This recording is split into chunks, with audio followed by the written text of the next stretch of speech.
where I've made some news in the past. 2 years ago, I came to the conclusion that Washington, D.C. is a deeply corrupt place, and that corruption is largely driven by money used as a fungible way to acquire power. And the way many members of Congress acquire that money and seek to acquire the power is through lobbyists and federally organized political action committees. And I saw the way people were trading money for favors. I saw the way hundreds of thousands of dollars in donations impacted the way my colleagues thought, who they spent time with, how they voted, the issues that they prioritized. And existentially, I just couldn't be a part of that system anymore. And so I stood on the CPAC main stage, and I became the first Republican in the Congress to swear off all donations to federal law.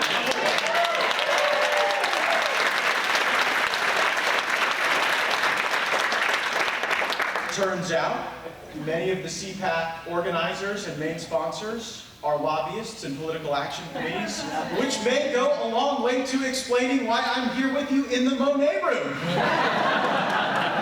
Dallas CPAC, but I'm honored to be here, and it is so liberating, and it does give me the optimism that we will refill, recharge, and reload with a new generation of patriots to ensure that we imprint these America First values on the country. It's not often I get involved in the campaigns of others, particularly this early, but there is one candidate for Congress who I have endorsed for the 2022 election cycle in the entire country, my fellow Florida man, Anthony Sabatini, State Representative.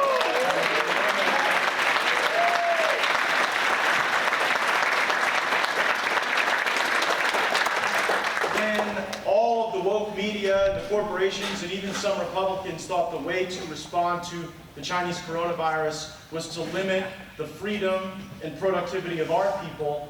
Anthony, as an attorney, went and sued all of the local governments in Florida with their lockdown policies and with their mask mandates. He became a champion for our cause.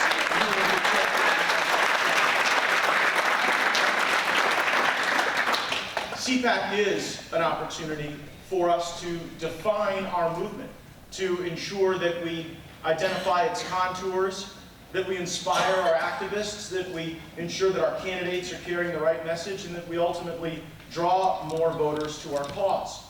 And there is a civil war in the Republican Party brewing within the beltway of Washington, D.C.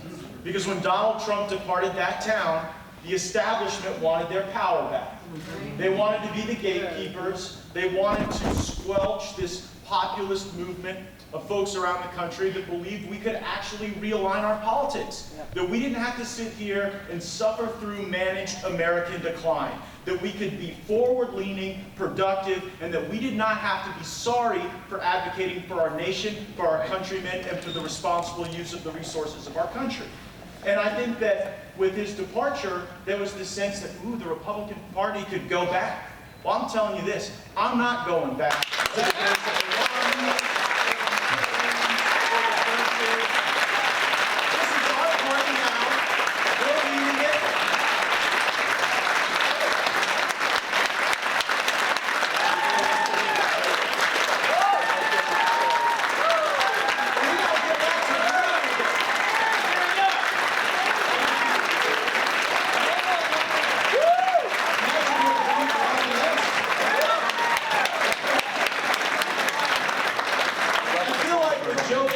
America sort of oscillates between losing and nap time. I know Trump never slept because he would call me at all hours of the night and morning, 4 a.m., 10 p.m., it didn't matter. He was always thinking because he was trying to use every second to advance the values and the interests of the working people of our country.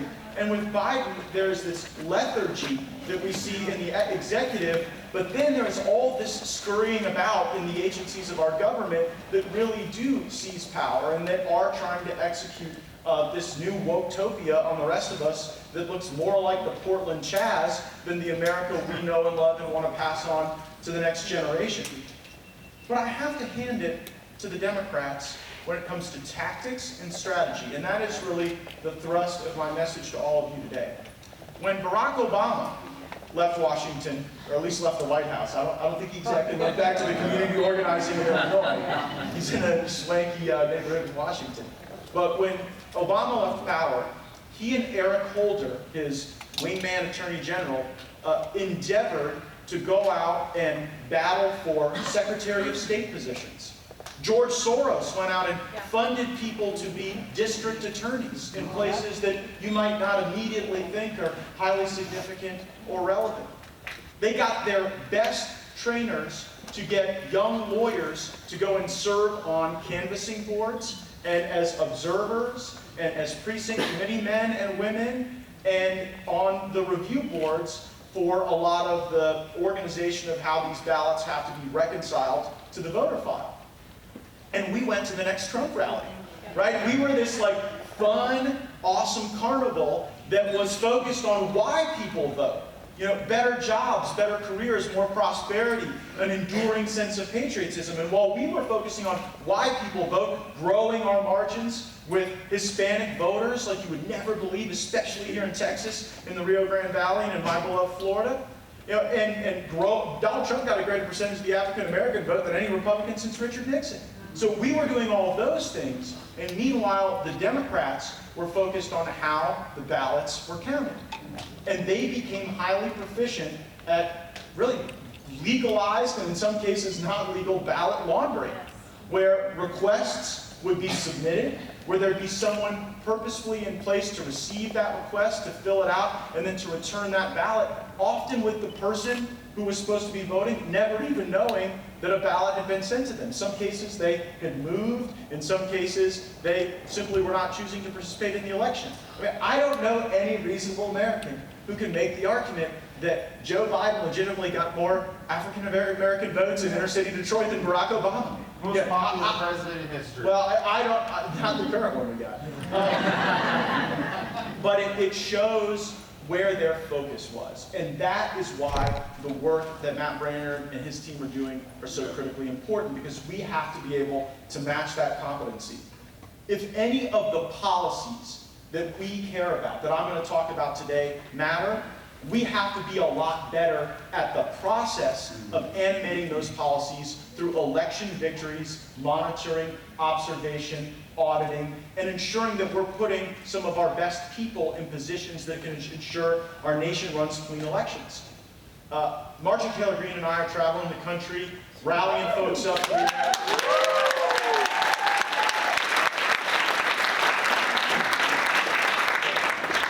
Boy, has she triggered the left. And like people come up to us like, oh, you know, what's your response to Marjorie Taylor Greene, you know, potentially being anti-Semitic? And I'm thinking, if Marjorie Taylor Greene is anti-Semitic, she's terrible at it, because all she does is advocate for the U.S.-Israel relationship and to ensure that the Jihad Squad actually has an opposition rather than being able to be just totally the iconoclast of the mainstream media. But as Marjorie and I are traveling the country, the number one question we get, what can I do? Right? Because folks are out there watching Steve Bannon's War Room. They see that activism has to be a part of this. And so here is my request to you.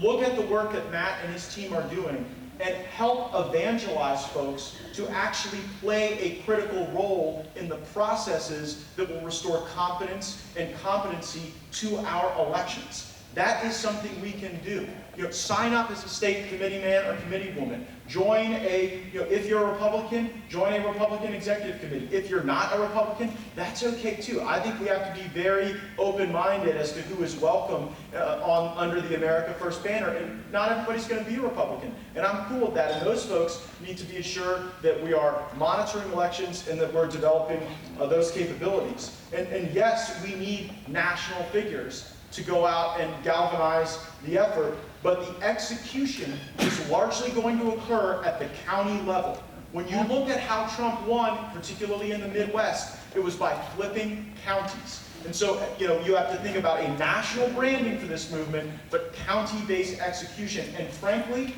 we got to develop more talent there than we currently have. I mean, you know, you go to some of these Democrat county meetings, and it's a bunch of 28-year-old teachers who go knock on doors all day, and we go to some of ours, and somebody hit 10 doors and be really tired, you know? So we gotta get after it. You know, a big way. And this is the difference in winning or losing. Matt Braynard is truly one of the most important people in our movement, and I think about what we're doing wrong at the national level, and I think too often like the National Republican Party is worried about kind of like sending out these like zombie Reagan, like neolibertarian messages, rather than on the nuts and bolts that we often see from the Democrats. If I were President of the United States, Matt Braynard would be running the National Republican Party.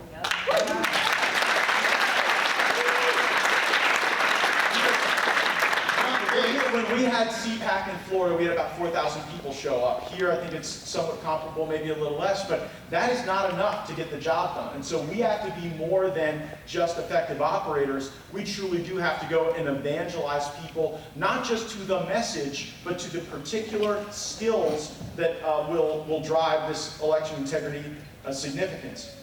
And I do think that Trump is doing the job of the mass inspiration.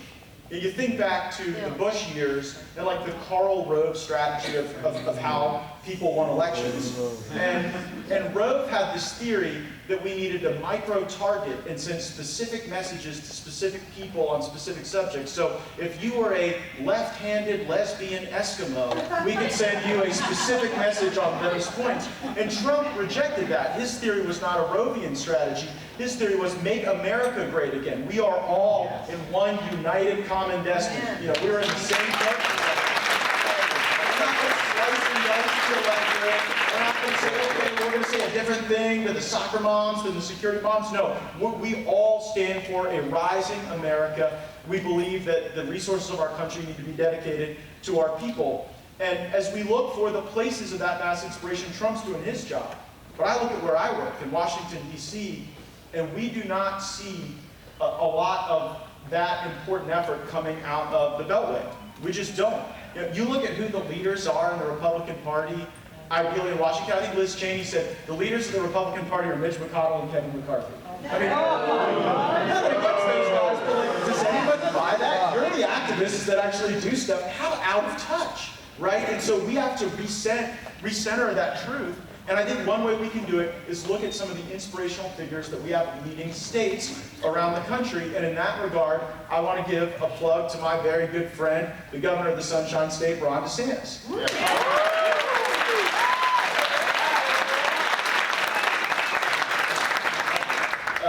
DeSantis undertook all this criticism from the media, and I think withstood it, and he showed the courage of conviction.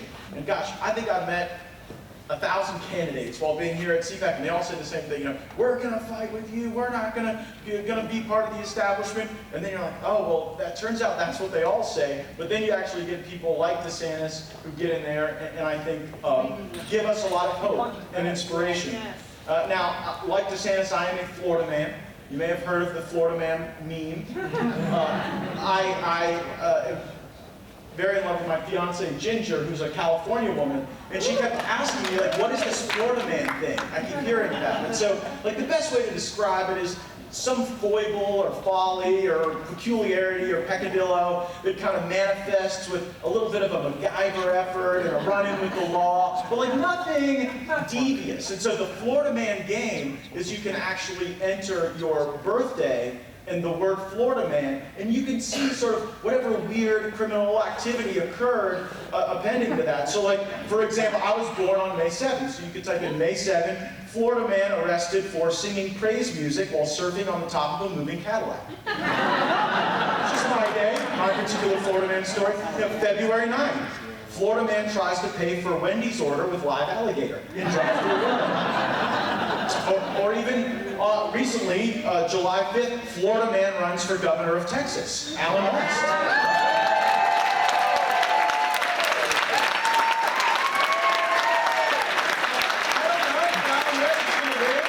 The election, but I do know how highly he is regarded in the state of Florida, because when he represented our state in Congress, he fought for the people, and he went to a district that nobody thought a Republican could win. And he said, you know, everybody says this is unwinnable, send me. He raised up an army of volunteers, he flipped that district, and was a great member. And one of the things about the Allen West story that I found particularly curious is that when they were trying to smear him because he didn't kowtow to K Street and the powers that be in Washington, they accused him of joining a biker gang that was white supremacist. I think if your political ploy is to accuse Allen West of being a white supremacist, I'm not really sure that the American people are going to jive with that. But he took it in stride, and he was also a great member of the House Armed Services Committee. I serve on that committee now, and I must tell you, it feels less like an endeavor to protect our nation, kill our enemies, and break their stuff, than it does a communistic struggle session, a feelings exchange when we get some of these woke generals in there. Some days I'm wondering, are we really preparing to beat China in space, to stop the next Russian cyber attack? Or do we have to spend another day talking about our fragilities, our white privilege, our race-specific rage? I have honestly lost count of how many privileges we are supposed to have to, explain. Like your white privilege, your male privilege. God, you have tall privilege, sir. You probably have to explain that. God, blue eye privilege. That's probably one, that you'll have to worry about one day. The great privilege that unites all of us is that we have the privilege to call each other our fellow Americans.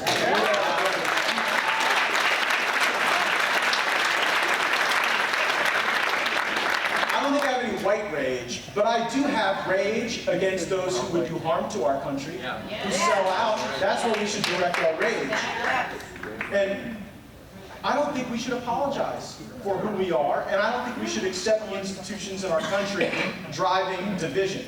Now, our military is not moving left as a result of any diminished patriotism within our fighting force. Not one bit.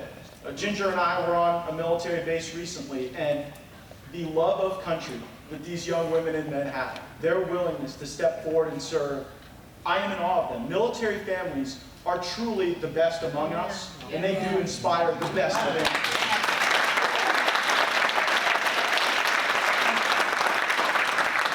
When I used to go on bases, the conversations would be a lot like this. Well, Congressman, we really could use some new classrooms, and gosh, can you go advocate to build us a new hangar or a new tower? And if the bunkhouse had an extra kitchen, we'd all be a little more comfortable. Now you know what the conversations are like when I go on base? Please don't force me to take an experimental vaccine because I happen to volunteer for my country. Or, hey, I'm worried that maybe 12 years ago I forwarded the wrong email, liked the wrong Instagram post, or shared the wrong message, and now someone is going to try to make me look like some anti-American force within the military. We are targeting members of our military right now under the guise of this critical race theory and in the notion that the problem we have in our military is white supremacy and extremism. That's totally nuts. I mean, these so-called Pentagon leaders today are fools and idiots.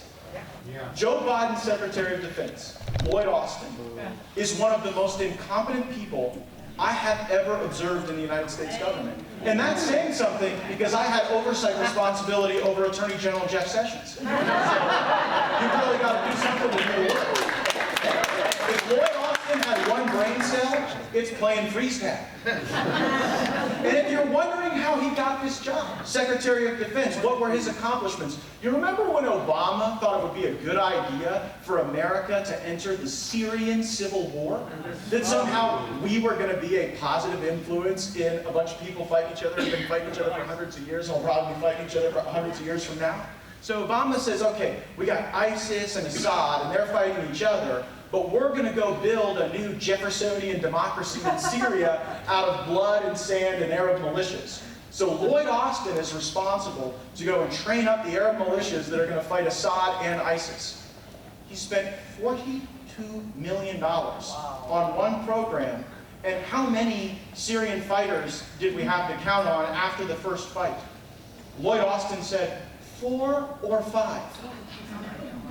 I feel like if it's 4 or 5, you should definitely know which one. It costs $42 million to get there. He did that. He was a total failure. And then Joe Biden selected him for Secretary of Defense. Unbelievable. Unbelievable. And his first act was to order a stand down of our military to focus on our extremism. Rather than, look, in China, in Russia, nobody's sitting around, contemplating whether or not they have white rage. They're developing the next capability to be able to advance their interests. And in China, they're using their resources to update the equipment of their submarines, not to rearrange the sexual organs of their service members. And you wonder why they're closing the capability. Only a Benedict Arnold would surrender the hallowed ground of the Pentagon or our service academies to the Woketopia. We have to fight to maintain the military as an entity we can always uplift, and where the leadership is worthy of the great patriotism of the people who serve. We also see this critical race theory manifesting in our education system, and I'm so glad Matt and the team are making that a central focus of this organizing effort. I was talking with one of my colleagues, Jim Jordan, recently. You may have heard of him. I was walking with Jim to votes the other day, and this couple came running up to me. Jim went one way to votes, I went the other way, and they said, "Was that Jim Jordan?" I said, "Yeah." They said, "Well, you two are on the Judiciary Committee." I said, "Yeah, no, we both are." "You guys are both buddies with Trump." "Yeah, we talk to Trump a lot." "We see you on Fox News." "Yeah, we Fox News." I said, and then there were those weird sex scandals. And I said, "That was all Jordan."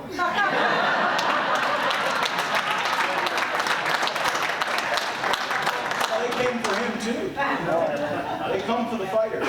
But Jim Jordan said to me that these moms and dads that we're seeing stand up at school board meetings across the country, these folks that are running for school board and taking out some of the education establishment, they're going to be our candidates for Congress in 2024. They're going to be our future U.S. senators. They're going to be running for governor. And that's how you build a movement from the ground up.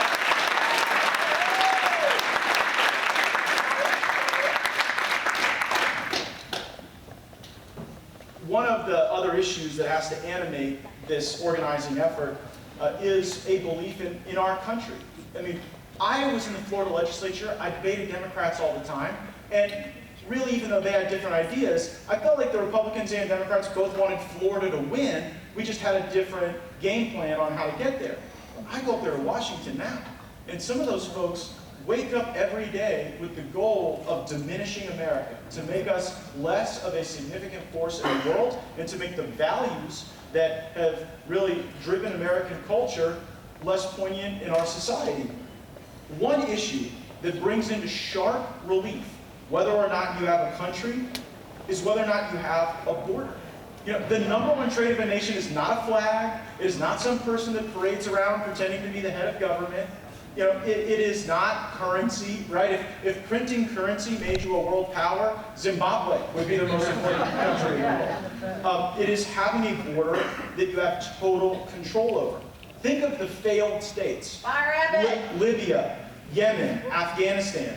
They all lack definable borders, and thus they lack political stability and functional legitimacy. Nationalism cannot be inspired without a defined border and a defined geography. And now think about the sophisticated nations. China, Israel, they don't mess around with porous borders. They build walls guarded by their best sentinels, equipped with lethal weaponry, and we ought to do the same thing. Even Canada. It was harder for the Tampa Bay hockey team to get into Canada to win the Stanley Cup against the Montreal Canadiens than it is for MS-13 to get across the border in Mexico into our country. Think about that for a moment. And in a way, Biden is actually worse than Obama. I thought that the Obama catch and release thing was the stupidest thing. The Obama administration goes and essentially negotiates the pathway for catch and release, where people would be apprehended, processed, and then strewn about the country wherever they wanted to go, wherever they said they had somebody that would take them in. And sometimes when the person taking them in was the Sinaloa cartel. Like, the US government actually is one of the largest human traffickers in the world, because we take these migrants, these illegal aliens at the border, they show up at a processing center, we say, like, where do you want to go? And they're like, oh, I know, Guillermo in Miami. And then the next 50 guys say they don't know Guillermo too. And turns out that's just a cartel operative who is taking possession of those people and they're putting it in very bad circumstances. The catch and release policies of Obama were replaced with the stay in Mexico policies of Trump. Trump got this totally. He understood this, like, probably part as a real estate play, to be honest, that if you tell people seeking asylum that you will await that asylum claim in a third country, in your home country, or in Mexico, you get fewer illegitimate asylum claims than if you just take people, oh, you say you're terrified, so, off to Dallas you go, off to Minneapolis you go, or whatever the case may be. Biden has gone from catch and release to import and release. Tens of thousands of people were awaiting their asylum claim in Mexico, in Guatemala, or Honduras. And not only is Joe Biden collecting them at the border and spread around the country, he's literally saying, you don't have to wait in Mexico anymore. You have no legal permission to be in our country, but since we apprehended you, since you have an asylum claim, we're going to bring you into America and then hope that you show up to your asylum hearing. So it is a far more destructive thing to do. And I do not believe we can raise a new generation of patriots or inspire our neighbors to the sacrifice that organizing demands if we leave our great country unguarded, unprotected, trampled, and violated. We cannot hold up America to the world as the shining example if we allow our sovereignty to be desecrated. Those are important values, and when we offer them, here's what we hear back from the left. Oh, but the humanitarian crisis. The Republicans have no heart. These people just are yearning for freedom. A few things. One, there are desperate people all over the world. I wish there weren't. I really wish there weren't. But the reality is, the US taxpayer cannot pay for every desperate person in the world to have a rising circumstance. It is a math problem. It is functionally impossible to do. And so when you say that you're going to only extend that grace and largesse to the people who come across the border illegally, then you really are self-selecting the wrong group of people and you're setting up the wrong value systems. It's my belief that on the left, they don't give a damn about the humanitarian crisis. They just want to seize power. And they believe that the combination of importing a new group of people and then eroding voter ID laws and election security laws will allow them to continue to maintain that power. And the sad thing is, they have a lot of help from Republicans on the right who are total shills and sellouts to big business.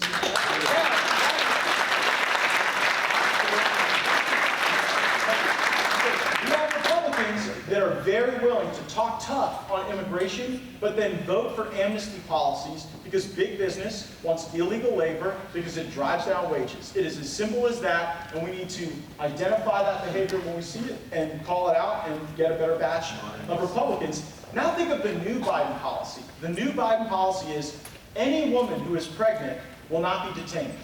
Not for one moment. They will just be moved through the turnstile that is the southern border with Mexico. Now, think about the incentive structure that sets up.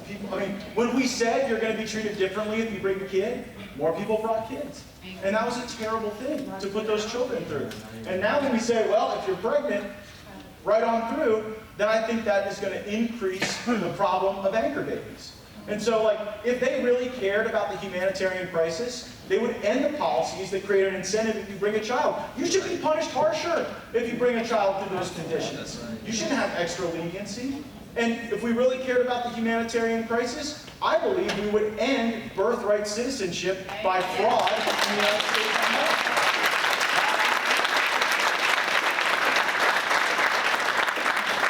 of America. As President Trump, and by the way, we would finish the wall because the lack of the wall is what shows people, oh, well, maybe you can get in, and then they put themselves in really bad spots.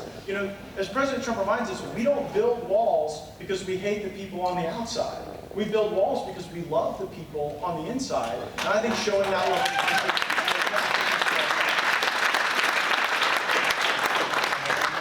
And so if we can show our citizens that America is worth fighting for by having a better military, by attacking critical race theory, and by securing our borders, I believe that the additional leg of the stool that is necessary is ensuring that on the right, we are always vindicating liberty and freedom for our people. And in that regard, we have to break up big tech.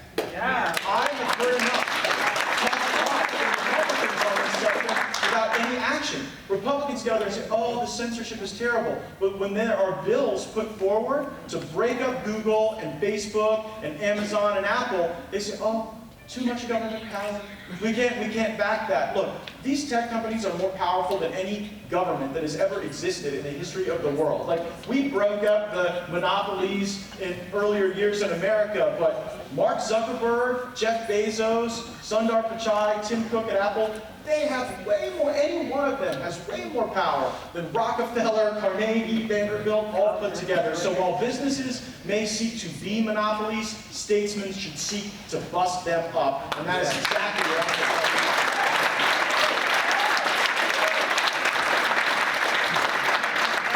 To vindicate that liberty as well, we have to make sure that we're standing up against these excesses in government control. And the speaker who I think brought this into sharpest relief is my colleague Lauren Boebert yesterday on the main stage. If we will not fight for people against these vaccine mandates and vaccine passports and mask mandates, then I don't believe they will fight for us in the organizing effort that is going to be necessary to take back that country. But if we do these things, if we embrace American economic nationalism, the securing of our border, if we take on big tech, and if we fight for the liberty interests of our country, we will win. Because there are more of us than there are of them. Yeah. You know, there are a lot of that you will see in big government and big media and big tech who would love to knock me out of the Congress and not have me there fighting for you. Yeah. They know I'm trouble for them, and that scares them. And when they send out the lies and the leaks and the smears, I tell you this, they aren't really coming for me. They're coming for you. And I'm in the way, and I always will be. Let's go down.